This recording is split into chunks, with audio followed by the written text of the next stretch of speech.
As we continue to follow this, suffice it to say, Donald Trump's foreign policy is shaping up to be quite different than what we have seen for the past 8 years from President Obama. Here to weigh in on the challenges the Trump team will face, Blaise Mishtal, National Security Project Director at the Bipartisan Policy Center.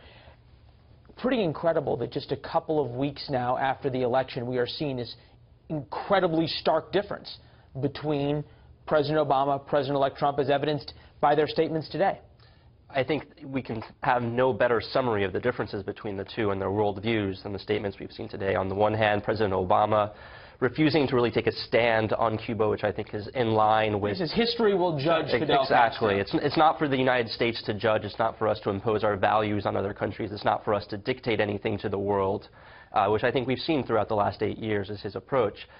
With President-elect Trump, Fidel Castro is dead is really a statement that I think anybody can read what they want to into. And then he says Fidel Castro's legacy is one of firing squads, theft, unimaginable suffering, poverty, denial of human rights.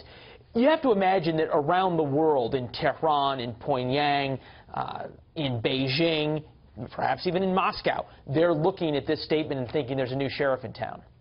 I think so, or at least I think they're trying to figure out what exactly this foreign policy is going to be. Even if you look at what President-elect Trump has said on Cuba thus far, we've had conflicting messages, right? We've had messages of maybe we can do business with them first, now maybe we need to back it off. Well, and back in September he said, hey, you know, if things don't change, then I'm prepared to walk back this deal. And now we have this very stronger message, and I think governments are going to start calibrating themselves to this new image of a stronger Trump that we've seen communicated by his appointments as well. Zoom out and we'll talk about those appointments. Now, in terms of a national security team, obviously you have Jeff Sessions as Attorney General, not quite in the national security realm in terms of foreign policy, but you've got Lieutenant General Michael Flynn as the National Security Advisor, K.T. McFarland, formerly a Fox News contributor, Deputy National Security Advisor Mike Pompeo at the CIA.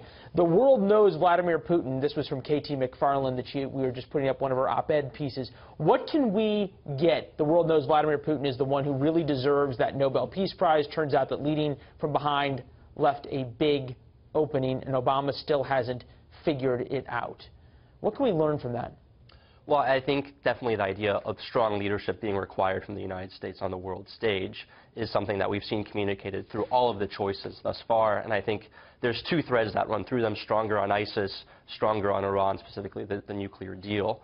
What that means going forward, what that means on Russia, whether it's cooperation with Russia or whether it's taking a stronger line against Putin, what that means on China and North Korea, I think is still going to be fleshed out. But I think having someone like McFarland, who comes from the Reagan White House, who worked for Nixon, who has a very sort of long strategic view of things, is going to give this administration a more comprehensive national security strategy than we've seen thus far. Well, and also, obviously, the two big posts that require Senate confirmation we're waiting for, SecDef, SecState, will tell us a lot more in terms of where this goes vis-a-vis Iran, vis-a-vis Russia as well. Blaise, good to see you. Thanks for coming in. Sorry it was a